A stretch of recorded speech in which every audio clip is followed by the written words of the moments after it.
আসসালামু আলাইকুম, welcome to my another blog. আজকে সুনামগঞ্জ স্টেডিয়াম বাচ্চারার মিলন মেলা। নিশ্চয়ই সবাই বুঝে এটা 26শে মার্চ অথবা 16ই ডিসেম্বর। এটা 26শে মার্চ না 16ই ডিসেম্বর না।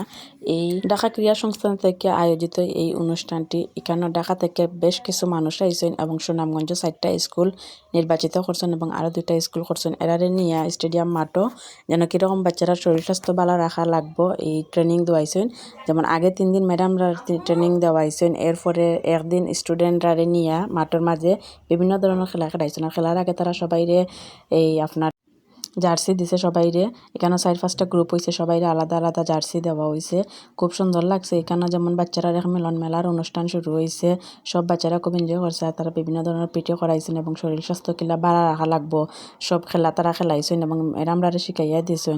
এখানে 4-5 জাতি খেলা যাতে বাচ্চারা স্কুলে মনোযোগী হয়, মোবাইল থেকে দূরে থাকে এবং গার্জেনরা আহ্বান জানাইছেন যে আমরা যে জিনিসগুলো শিখাইয়া গেছি আপনারা বাসাত বাচ্চারা এগুলো করাইবা এবং টিচাররা কইয়া দিয়েছেন যাতে প্রতিদিন স্কুলে এই খেলাগুলো বাচ্চারা খেলা নিয়ে যাতে স্কুলের প্রতি বাচ্চারা এই আগ্রহ বেশি বাড়ে এবং মোবাইল থেকে দূরে থাকে।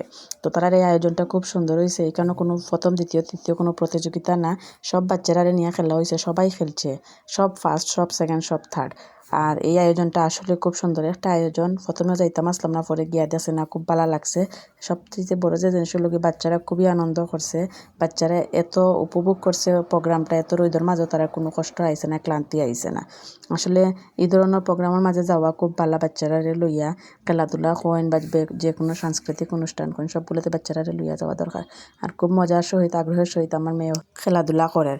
আর এখানেও তারারে আপনার 3 ঘন্টা খেলাধুলা করানোর পরে বাচ্চারা শরীরেও কোনো ক্লান্তি ভাব আইছে না। এরপরও তারা খালি কয় ম্যাডাম আমি খেলবো, ম্যাডাম আমি খেলবো। তাদের খেলার কোনো শেষ নাই। তো খেলাধুলা শেষের পরে তারা সবাই একটু বোয়ানি হয়েছে রেস্ট নেওয়ার জন্য, যে যার মতন খাইটা মাঠের মাঝে সব ধরনের খানি ঢুকে গেছে, যেমন চানাচুর, পপকর্ন, আচার সবগুলোই যাইছে। এরপরে তারা সার্টিফিকেট তুলিয়া দেওয়া হয়েছে। সার্টিফিকেট হাতে নেওয়া সবাই বিজয় উৎসবের মতন আনন্দ করে সবাই উঠে সার্টিফিকেট তুলিয়া দেখার। আর এরপরে তারা বোয়ার পরে সবাইরে নাস্তার প্যাকেট দেওয়া হয়েছে। সবাই নাস্তা পাইয়া খুব খুশি, যে যার মতন নাস্তার প্যাকেট নিয়ে পরে বাড়িতে গেছেন আর সার্টিফিকেট হাতে লইয়া তারা মহা খুশি। তো আজকের আয়োজনটা খুব সুন্দর আসলো। ধন্যবাদ জানাই তারারে। মাঝে মাঝে এই ধরনের আয়োজন করলে অবশ্যই আমরা অংশগ্রহণ করব ইনশাআল্লাহ।